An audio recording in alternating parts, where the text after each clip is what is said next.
Hello students, welcome to my channel learn with Mahima. तो कैसे हैं आप सभी? कैसी चल रही है आप लोगों की एग्ज़ाम की प्रिपरेशंस?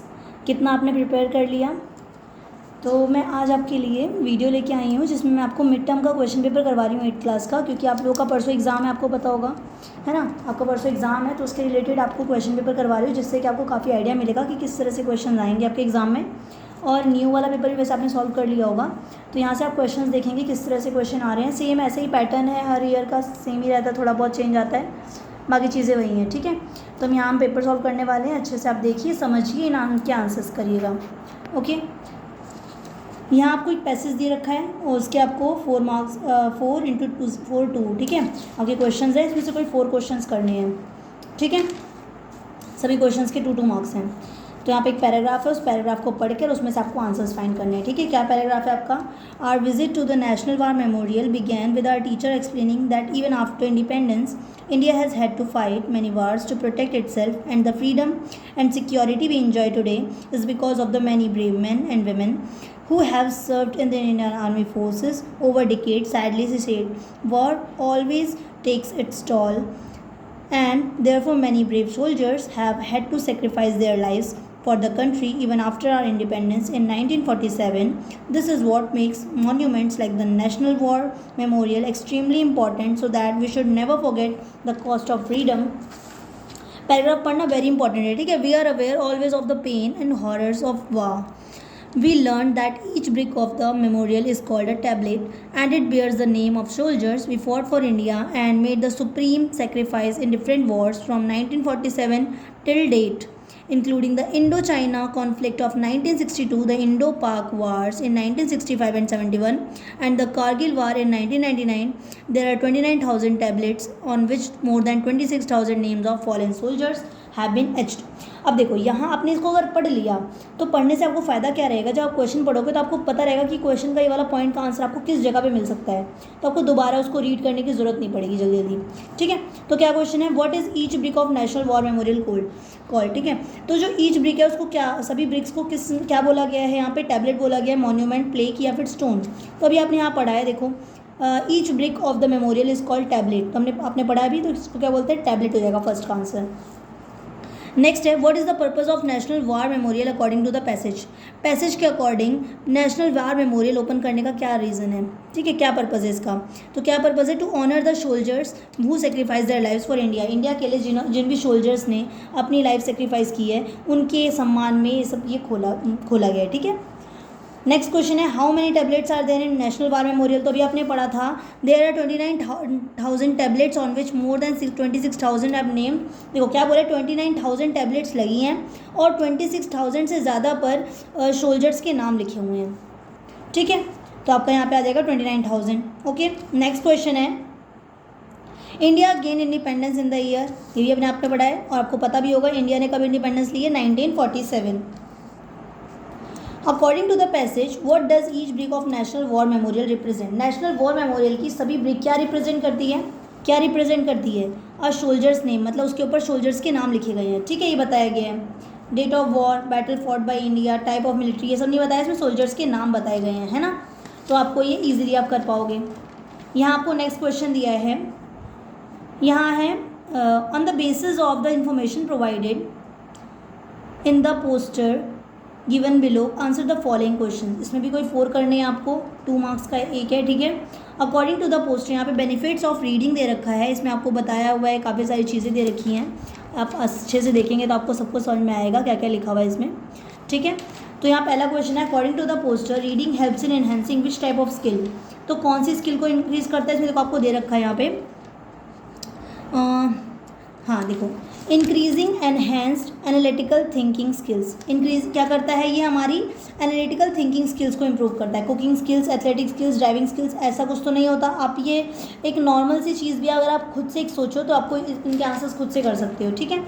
नेक्स्ट है, what does reading provide according to the poster? Poster के अकॉर्डिंग रीडिंग क्या प्रोवाइड करता है?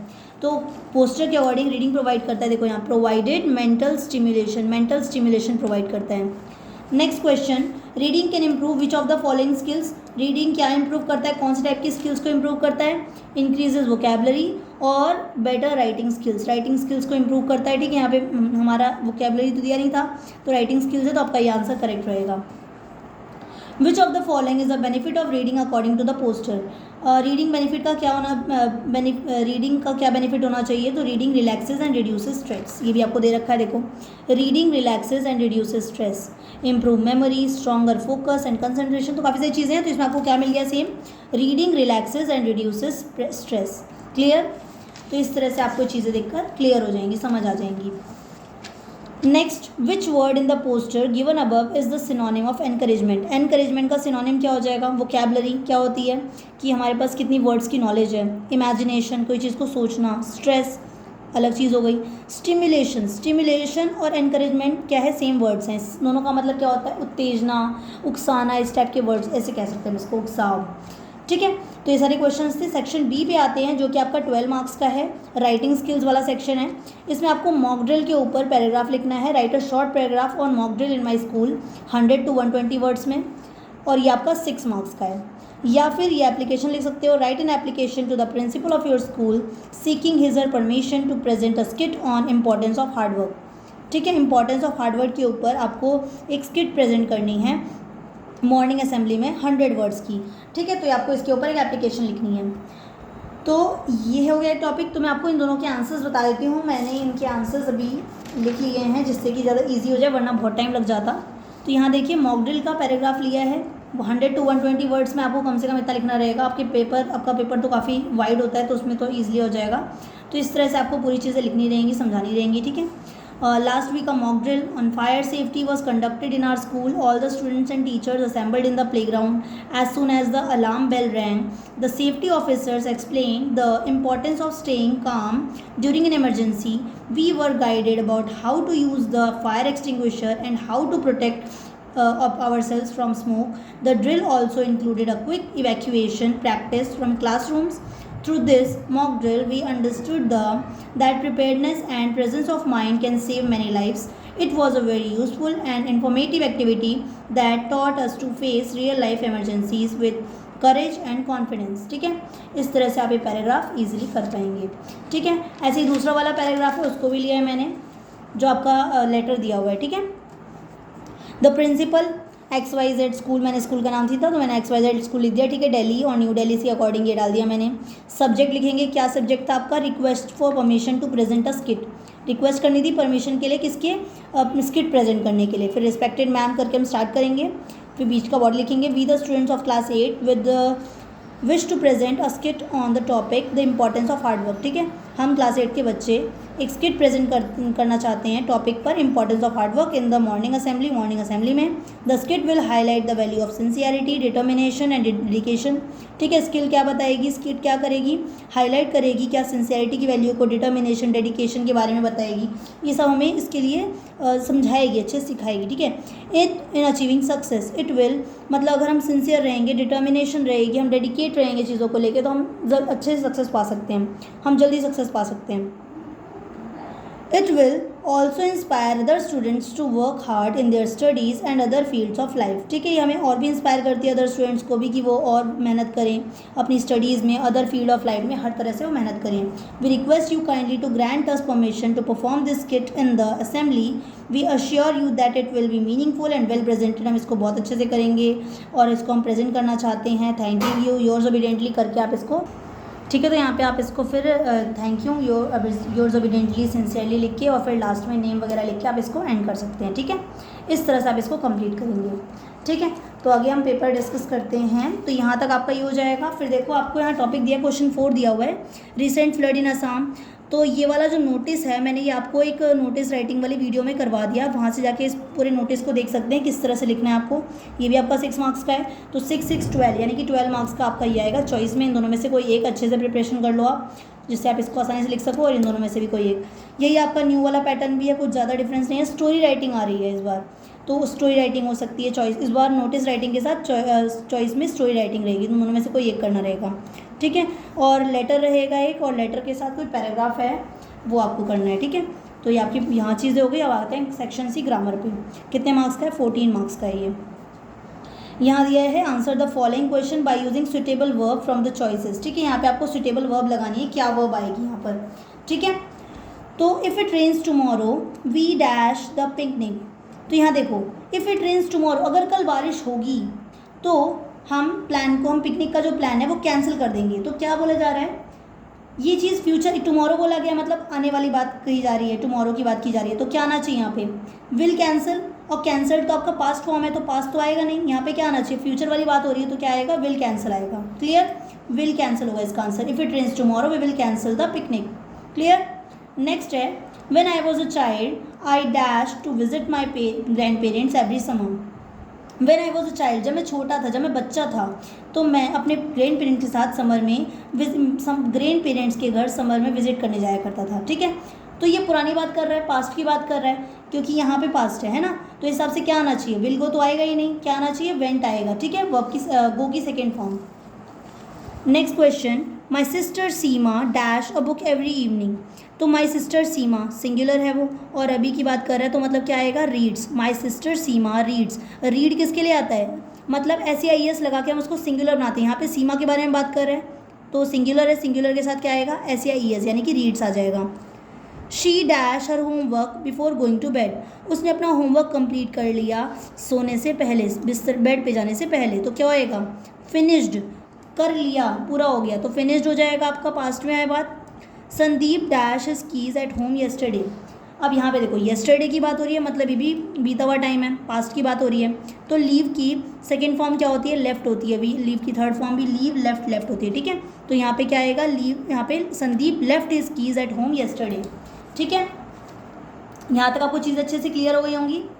नेक्स्ट क्वेश्चन पे आते हैं, यहाँ पे आपको मोस्ट सुटेबल मोडाल्स लिखने हैं कि क्या मोडाल्स यहाँ पे आएंगे। ठीक है, तो क्वेश्चन है, Radhika dash speaks 3 languages fluently.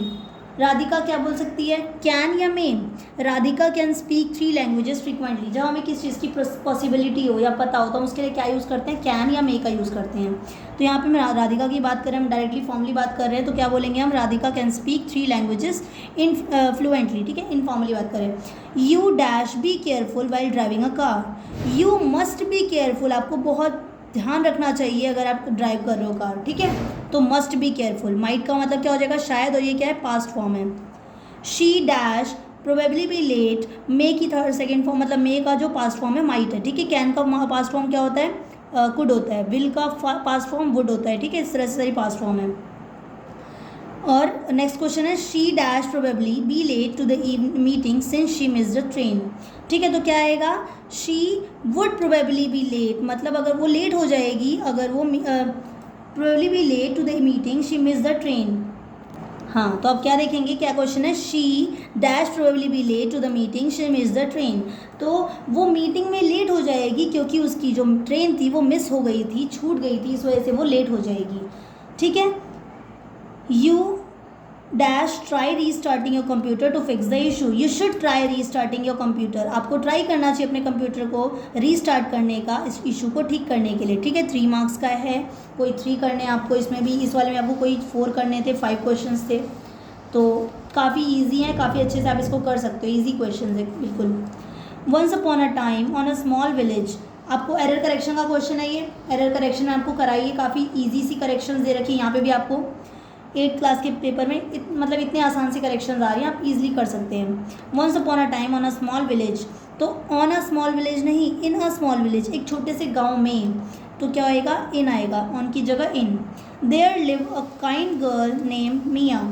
तो यहाँ पर क्या बात कर रहा है, ये पास्ट की बात कर रहा है, हो चुकी है, ऐसी बातें बता रहा है, तो देयर लिव क्यों आएगा, यहाँ क्या आना चाहिए, यहाँ पर लिव की जगह आना चाहिए लिव्ड। क्या आना चाहिए, lived. There lived a kind girl named Mia. Clear? Next देखेंगे, मिया लव टू ड्रॉ और पेंट। मिया को पसंद है क्या, ड्रॉ करना और पेंट करना, तो और की ज़रूरत नहीं है, यहाँ पे क्या आएगा, Mia love to draw and paint, draw and paint आएगा। क्लियर? नेक्स्ट देखेंगे, मिया लव टू ड्रॉ और paint but she has only a few colours and had no special brushes. उसके पास क्या है, कुछ फ्यू कलर्स हैं, कोई स्पेशल ब्रश नहीं है। अभी हमने क्या पढ़ा यहाँ पे कि ये पास्ट की बात कर रहा है, और यहाँ पे इन्होंने क्या दे दिया, फिर से इन्होंने प्रेजेंट की बात कर लिया, तो क्या आएगा यहाँ पे, she had only a few colours and no special brushes. ठीक है, clear? One day she found a beautiful paint brush while walk in the forest. अब उसने एक ब्रश मिला उसे, फाउंड देखो सही है यहाँ पे, फॉर्म सब कुछ ठीक लिखा है। वाइल वॉक, वॉक नहीं आएगा यहाँ पे, क्या आएगा, वॉक क्या हो गया आपकी फिर से प्रेजेंट हो गया, तो यहाँ पे क्या आएगा, while walking in the forest, जब वो वॉक कर रही थी तो वहाँ उसको मिला, वॉक की जगह आ जाएगा वॉकिंग, ठीक है। कंटिन्यूस टेंस की बात है, पास्ट कंटिन्यूस, ठीक है, was walking in the forest. Next, it was cover in sparkles and seem to grow with a magical light. अब इट वॉज के साथ क्या आएगी, वर्ब की थर्ड फॉर्म, तो कवर की जगह क्या हो जाएगा, कवर्ड हो जाएगा, कवर की जगह कवर्ड, ठीक है। It was covered in sparkles and seem to grow with a magical light. I think आपको यहाँ तक सब चीज़ें अच्छे से क्लियर हुई होंगी, समझ आई होंगी क्या क्या मैंने आपको बताया, ठीक है। नेक्स्ट है answer the following by choosing most suitable conjunctions. Conjunctions भी आपके एग्जाम में आ रही हैं, कंजंक्शंस के भी काफ़ी इजी से क्वेश्चंस हैं। Tom forgot his umbrella dash he got wet in the rain.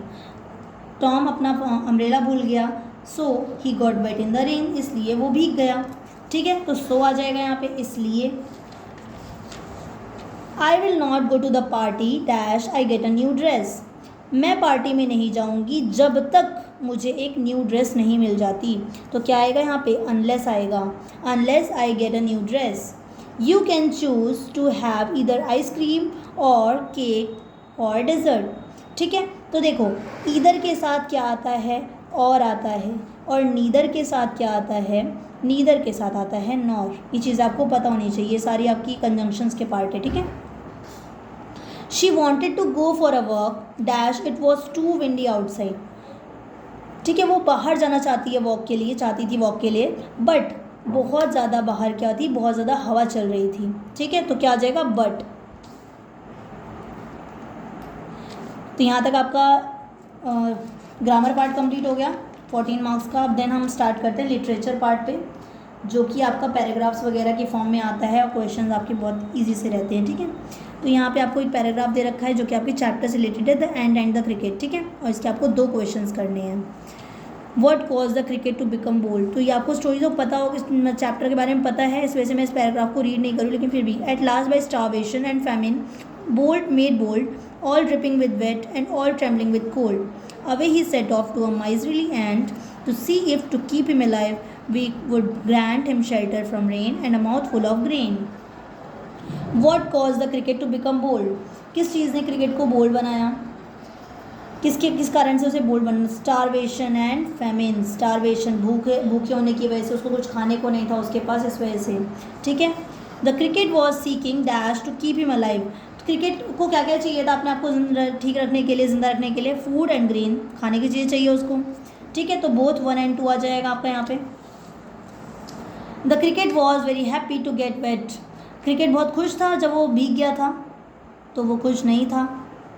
खुश क्यों होगा जब वो भीग गया, तो देखो all dripping with weight and all travelling with cold, बस ठंड लग रही है बहुत ज़्यादा, तो वो नहीं खुश था।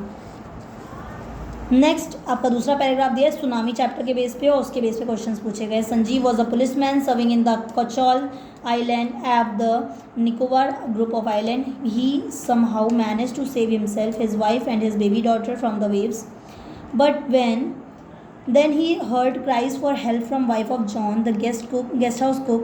Sanjeev jumped into the water to rescue her, but they were both swept away. What was Sanjeev's profession in the lesson? इस लेसन में संजीव का प्रोफेशन क्या है, तो Sanjeev was a policeman. Sanjeev क्या है, पुलिसमैन है। Next, who called out for help that Sanjeev heard. कौन हेल्प के लिए आवाज़ लगा रहा था, किसको हेल्प की जरूरत थी, wife of the guest house cook, ठीक है।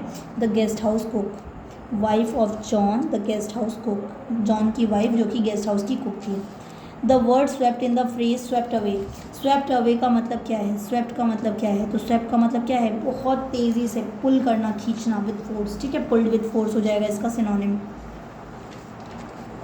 देन लास्ट में आपको क्वेश्चन आंसर्स दे रखे हैं। What lessons can be learn from the story of Sanjeev and tsunami. What did the cricket say to Anne while asking for help? The lesson tsunami. How are Meghna and Alma's stories similar? ये सारे. What did the cricket do during the month of summer and spring? How do you think Tilly's geography teacher felt when he heard about what she had done in the Phuket? ये सारे questions हो गए आपके, इनको अच्छे से कर लेना। तो ये आपका चैप्टर कंप्लीट हुआ, टॉपिक कंप्लीट हुआ, और अच्छे से अपनी प्रिपरेशन कीजिए। हो सका तो मैं 25-26 वाला जो न्यू पेपर आया है उसको भी मैं जल्दी ही सॉल्व करवाऊँ, ठीक है।